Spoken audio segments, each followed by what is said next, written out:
Bueno, no solamente Gabriel García Márquez murió el mes pasado, murieron muchas personas importantes, ilustres en Latinoamérica y en la Argentina que queremos recordar. El primero fue Alfredo Alcón, ¿no? Que no hemos dicho nada en el programa sobre la muerte de Alfredo Alcón. Pero murieron también, y con 48 horas de diferencia nada más, dos pensadores importantísimos de la Argentina, como son Eliseo Verón y Ernesto Laclau. Murieron con muy pocos días de diferencia. 48 horas de diferencia representan una formación en común y, por el otro lado, en los últimos años, posturas antagónicas. Creo que da para que conversemos bastante. Está Eduardo Gruner acá con nosotros para hablar un poco de lo que significan, ¿no? Y lo que significaron estas dos personas. ¿Qué decís, Eduardo? Bueno, varias cosas. Como vos acabas de mencionar, murieron con 48 horas de diferencia. Ambos tenían casi exactamente la misma edad, 78 años. La misma edad, sí. Y hay una cantidad de simbolismos, digamos, en los que uno puede apoyarse para pensar una relación entre ellos dos mucho más problemática de lo que puede parecer a primera vista, en varios sentidos, porque efectivamente en los últimos años ambos habían adoptado posiciones políticas antagónicas, contrapuestas respecto específicamente del gobierno nacional, ¿verdad? Exacto, Laclau apoyó al kirchnerismo y Verón se manifestó contrario a muchas medidas. Pero sin embargo, y es algo que podemos conversar un poquito más después si nos da el tiempo, porque primero quiero hacer una pequeña introducción para... sin embargo, digo, hay más similitudes y puntos de contacto de los que también puede aparecer a primera vista, porque esto que estamos diciendo es de la última década, o en fin, de los últimos años, y ambos tienen una larga historia por detrás antes de esto, ¿no? Los dos pertenecen a la Universidad de Buenos Aires, a la Facultad de Filosofía y Letras en la época gloriosa en sus mejores de los 60, tiempos, ¿no? Efectivamente, fue cuando, bueno, a esto me quería referir un poquito. Si bien la postura de Verón en los últimos años no me resultaba simpática, tengo que decirlo, debo decir que tampoco del todo la de Laclau, pero por razones muy diferentes. También tengo que decir con honestidad que Eliseo Verón fue, para mi formación juvenil, por así llamarla, mucho más importante que Ernesto Laclau. Ernesto Laclau, cuando yo era estudiante de Filosofía y Letras, a fines de la década del 60, principios de la del 70, no era una figura demasiado conocida ni que tuviera demasiada incidencia, salvo por una intervención puntual que fue importante y que también después, si hay Pero tiempo, te pregunto la voy a sobre mencionar. esto, ¿la incidencia mayor la toma una vez que se va del país? ¿Laclau? Sí. Yo creo que sí, definitivamente. No así Verón, porque los dos se fueron de la Argentina y estuvieron muchos años acá. Claro, en el año 69 Laclau y 70 Verón, o sea que también hay coincidencias, si es que no me fallan la memoria, hay coincidencia en esa. Verón se fue a París, Laclau a Londres. Pero por supuesto que en esa época la incidencia de Verón era mayor en el ámbito académico, en la Facultad de Filosofía y Letras. No hay que olvidarse que primero Verón era la famosísima cátedra Verón-Murmis, Eliseo Verón y Miguel Murmis, que trabajaban juntos en esa época, también después tuvieron sus diferencias, y era como la cátedra de izquierda más prestigiosa, o una de las más prestigiosas, estaba Portantiero, por supuesto, que vos lo mencionaste, de la Facultad de Filosofía. Ahora, perdón que te interrumpa, los dos eran marxistas en esa época. Sí, hasta donde yo recuerdo, sí. Ajá.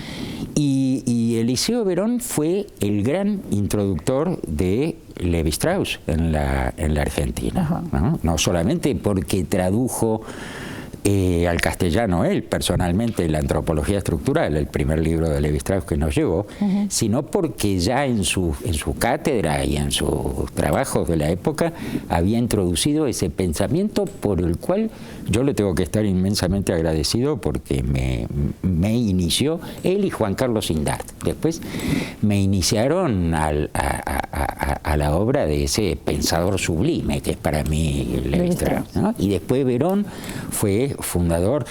Menciono todo esto porque yo los conocí personalmente a los dos, claro. pero tuve mayor contacto intelectual. Sí.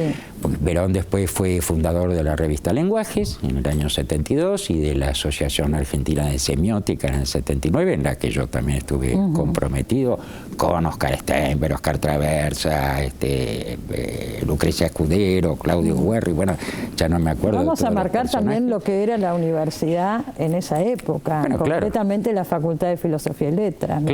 Claro, era un lugar, un espacio enormemente abierto, sobre todo comparándolo con lo que sucedió mucho después, ni hablemos de la dictadura, quiero decir, incluso en la recuperación de la democracia, al punto de que uno se armaba, uno circulaba mucho más fluidamente entre las distintas disciplinas, discursos. Yo, cuando me preguntan yo qué soy, bueno, yo digo, tengo un papel de la Universidad de Buenos Aires que dice que soy sociólogo. En esa época la carrera se cursaba en Filosofía y Letras, pero yo hice la mitad de la carrera de Filosofía, muchas materias de antropología. Quiero decir, uno y bueno, terminaba con en el caso de Laclau y de Verón, Laclau creo que se licenció en Historia. O sea, claro, Laclau era historiador y Verón en Filosofía. Y Verón en Filosofía. Y Laclau tuvo, te decía, aún antes de irse,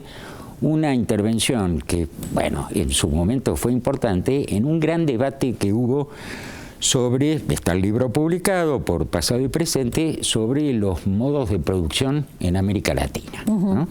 Él intervino en ese debate que en ese momento se armó entre Rodolfo Puigros y André Gunder Frank. Eran posiciones. Puigros sostenía que el modo de producción en América Latina era semifeudal y Gunder Frank que ya era protocapitalista. Y Laclau intervino con una tercera posición, vamos a decirlo así, y acuñó en su momento el concepto de modo de producción colonial, que fue bien interesante para la discusión, más allá de las críticas o diferencias que pueda haber. Pero lo hizo en ese momento en pleno rol de historiador, ¿no es cierto? Y después fue... Ahora ellos se van después de la noche de los bastones largos, ¿no es cierto? Sí, 2 o 3 años después. 2 o 3 años después. Laclau se instala en Inglaterra hasta para siempre, porque nunca volvió mucho al país, pero no a vivir. Yo creo que hizo su tesis dirigida por Eric Hobsbawm. Claro, sí, creo que sí. Tengo entendido que sí. Y su tesis en historia todavía. Su tesis en fue historia, después que se fue acercando... Al igual, por eso te digo, las coincidencias son más notables de lo que puede parecer, porque ambos cambiaron en cierto modo su posición teórica y política, sobre todo, a partir de de lo que genéricamente se llamó el giro lingüístico, el estructuralismo, el postestructuralismo, Laclau más cerca de la obra de Lacan, por ejemplo. Que Verón, pero adoptaron esa.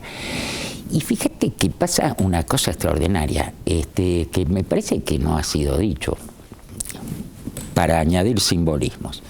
Laclau medio hizo célebre ese concepto del significante vacío, lo llamaba él, ¿no? En estrategia. Explica un poquito. Bueno, la idea de Laclau con esto del significante vacío, bueno, la explicación es larga porque habría que ver significante y significado. Para que entendamos de qué se trata. Formas discursivas, digamos, o significativas, que no tienen un contenido concreto, que entonces pueden ser llenadas, se abrocha en ese significante vacío alguna. Entonces, por ejemplo, para Laclau el nombre Perón fue un significante que se abrochó a ese vacío para concitar, digamos, una cierta unidad. ¿Adhirió en su momento al peronismo?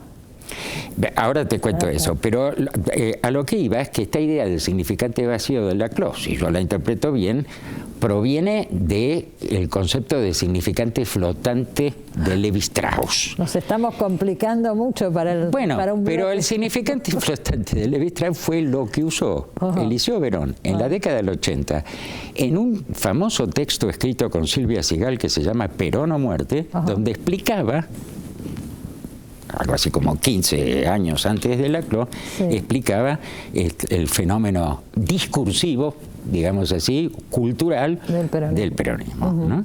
O sea que también por ese lado había conexión. Y vos preguntabas, bueno, Laclos proviene originalmente, se ha dicho mucho, de la izquierda nacional. No, antes que eso proviene del Partido Socialista. Es decir, Laclos en sus orígenes es un hombre genéricamente de izquierda, pero muy gorila. Muy, mira vos. Sí, sí.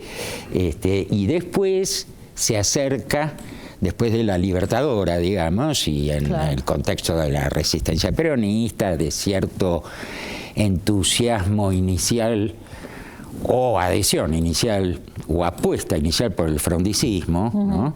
Esa es la época de Contorno, revista a la cual Laclos estuvo cercano a Contorno. Estuvo vinculado un poco exterior o lateralmente, pero sí, estuvo vinculado Viñas, y también Eliseo Verón. También murió Ismael Viñas, vamos a decir, el mes pasado. Sí, sí. Que tampoco había vuelto al país, ¿no? Es el fin de toda una época. Es el fin de una época y la pregunta va un poco más allá. ¿Es el fin de una forma de intelectual, de un estilo de intelectual comprometido con el día a día de la política? No sé si será el fin, pero sin duda que simbólicamente todas estas muertes, en los últimos años, León Rosichner, David Viñas, el hermano de Ismael, bueno, Nicolás Casullo, todos estos... Que es más joven. Nicolás, que era más joven, sí, era más joven. Era de mi generación, digamos. Todas estas muertes simbolizan un poco una culminación de toda una época de esa intelectualidad que algunos modestamente intentamos como podemos prolongar sus estertores. Esta intelectualidad que, como decíamos antes, circulaba mucho más libre y críticamente entre muy diversos discursos. Y es un espíritu, una actitud que se ha perdido bastante porque la especialización, el encasillamiento, la compartimentación de los... Sí, hay el intelectual completo, el intelectual que opinaba sobre distintas cuestiones, lo que vos decías. Sí, ese modelo sartreano, como se decía, ¿no es cierto? O de la escuela de Frankfurt, o de esta gente que eran los grandes y que gente como David, León, Ismael, y los propios Laclos y Verón todavía conservaban. Te agradezco mucho. Por favor. Nos has ayudado a entender más estos fenómenos, que creo que además quería recordarlos. Yo no lo conocía a Laclos y lo conocí en el Salón del Libro de París el mes pasado. Esa cosa vulgar, pero que a uno le pasa. Muy poquito tiempo antes de eso. Si hace una semana yo conversé con él, y es así, ¿no es cierto? Fueron muertes muy sorpresivas. No sé en el caso de Verón, creo que ya estaba enfermo. Estaba enfermo, sí. Fue más súbita, inesperada la de Laclos, pero de todas maneras de Verón no sabía. Yo también hace no mucho había estado con él en la mesa redonda. Uno no puede evitar decirlo, pero ¿cómo puede ser si yo lo vi, no, el otro día? Es así. Gracias, Eduardo, por haber venido. Gracias a vos. Señores, enseguida volvemos, no se vayan.